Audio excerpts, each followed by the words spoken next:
teman-teman, jadi hari ini kita akan membahas tentang perkembangan masyarakat transmigran terhadap sosial, ekonomi, dan budaya di Desa Bornai Mulia, Kecamatan Semedawai Timur, Kabupaten Ogan Komering Ulu Timur, tahun 1992 sampai 2013. Namun sebelumnya, untuk lebih lanjut, saya akan memperkenalkan diri terlebih dahulu. Perkenalkan, nama saya Made Dharma dari Program Studi Pendidikan Sejarah di Universitas Sriwijaya.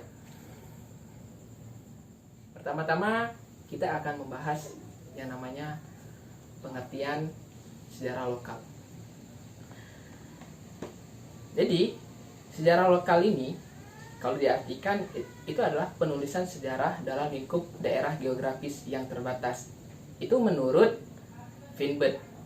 Nah, jadi menurut Finbert ini secara artinya itu adalah keseluruhan lingkungan sekitar yang bisa berupa kesatuan wilayah seperti desa, kecamatan, kabupaten, bahkan kota kecil, dan lain-lainnya. Nah, itu adalah menurut Finbert sendiri. Dan kedua, kita akan bahas yang namanya transmigrasi, pengertian transmigrasi sendiri. Jadi, pengertian transmigrasi ini adalah kita artikan dulu transmigrasi. Itu ada dua kata. Jadi trans dan migrasi. Trans ini adalah melintas, sedangkan migrasi itu pindahan.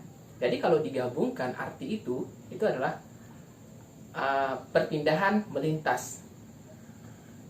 Namun kalau diartikan lebih kompleksnya, itu adalah suatu perpindahan penduduk yang dari asal daerahnya yang kesenjangan ekonominya yang kurang, dia beralih ke tempat-tempat lain yang kurang penduduknya. Itu adalah transmigrasi sendiri.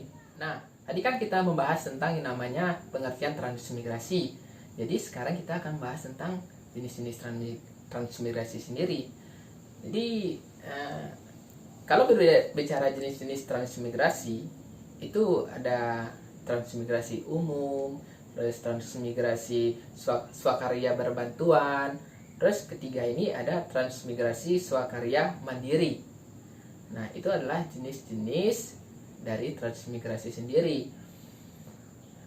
Bukan hanya itu, di zaman jenis-jenis transmigrasi ini itu juga dibedakan dari zaman presiden kita sendiri, yaitu Presiden Soekarno dengan Soeharto sendiri. Bedanya dari jenis yang diterapkan pada Presiden Soekarno itu ada tiga tadi, yaitu yang pertama tadi transmigrasi umum, terus transmigrasi swakarya berbantuan, terus transmigrasi swakarya mandiri.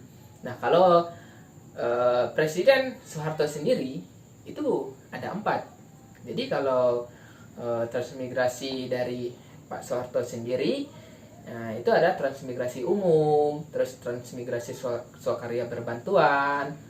Nah, ketiga ini ada transmigrasi swakarya mandiri, dan yang keempat ini itu ada transmigrasi pola agroestate atau PIR transmandiri, yang merupakan bentuk dari perkebunan yang dikelola oleh agribisnis. Nah, itu bedanya dari jenis-jenis transmigrasi yang dilaksanakan oleh penerapan presiden kita pada saat itu. Gitu. Nah, tadi kita kan bahasin namanya hanya pengertian sejarah lokal, terus pengertian transmigrasi, terus jenis-jenis transmigrasi. Nah, sekarang kita akan bahas yang namanya sejarah transmigrasi di Indonesia. Nah, jadi sejarah transmigrasi di Indonesia itu secara umumnya itu sudah diberlakukan pada zaman kolonial Belanda sendiri, yaitu pada tahun 1905, di mana Belanda sudah menerapkan yang namanya penerapan transmigrasi. Karena Belanda melihat sendiri kondisi di Pulau Jawa sendiri itu penduduknya sangat penuh. Dari penuh itu dia berpikir, nah, bagaimana dengan penduduk yang penuh sehingga lahan yang sudah terpenuhi, akhirnya Belanda berpikir untuk memindahkan penduduk Pulau Jawa ini sendiri, penduduk di Jawa itu pindahkan ke wilayah-wilayah lain atau daerah lain. Nah, jadi fokus utama dari perpindahan di kebijakan kolonial Belanda sendiri itu tujuannya ke wilayah Sumatera dan Kalimantan. Nah, karena Belanda melihat sendiri wilayah atau pulau Sumatera dan Kalimantan itu sangat luas. Nah, sehingga cocok untuk di sana diberlakukan transmigrasi sendiri. Nah, bukan hanya itu, pada sejarah transmigrasi juga dilanjutkan pada pemerintahan Presiden Soekarno sendiri. Nah, yaitu pada tahun 1950 itu sudah diterapkan juga. Nah, yang mana pada penerapan ini itu sudah saya jelaskan di jenis-jenis transmigrasi tadi. Nah, jadi itulah berlakunya. Nah, juga saya singgung tadi juga itu pada Presiden Soeharto sendiri itu juga diberlakukan karena melihat sangat penduduk di Pulau Jawa itu sangat tinggi penduduknya sendiri. Nah, itulah dari sejarah yang diterapkan transmigrasi di Indonesia sendiri. Nah, untuk di wilayah Sumatera Selatan sendiri itu terkhusus. Kalau diterapkan itu ada di Sumatera Utara, terus di Sumatera Selatan, ada di Bengkulu, Bangka Belitung, Lampung. Nah, di sana lah diterapkan, dan di berbagai daerah-daerah di Sumatera Selatan sendiri. Itu di Pulau Sumatera ya.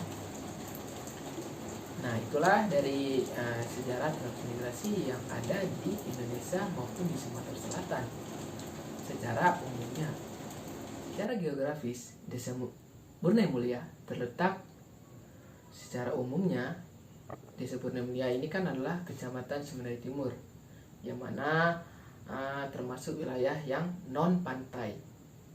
Dan Kecamatan Sumedawai Timur ini sendiri itu berbatasan, kalau di sebelah utara berbatasan dengan Kecamatan Cempaka, sebelah selatan itu berbatasan dengan Kecamatan Sumedawai Barat, sebelah timur berbatasan dengan Kecamatan Sumedawai Suku Tiga, dan terakhir itu sebelah barat berbatasan dengan Kecamatan Cempaka.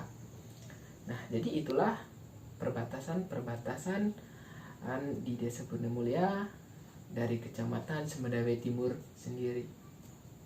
Nah, jadi sekarang itu kita tentang kesimpulannya. Kalau kita melihat sudah dari judul, terus pendahuluan, pembahasannya, jadi kita sekarang terakhir tentang kesimpulannya sendiri.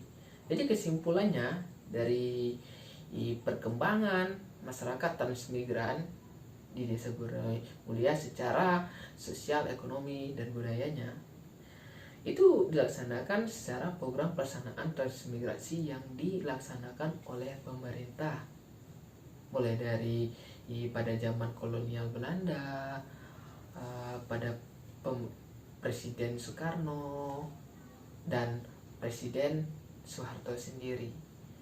Dari ketiga tersebut itu mengalami atau dapat meningkatkan taraf kehidupan masyarakat yang lebih baik, terkhususnya masyarakat yang mengalami ekonomi atau kesenjangan yang kurang dari asal daerahnya sendiri.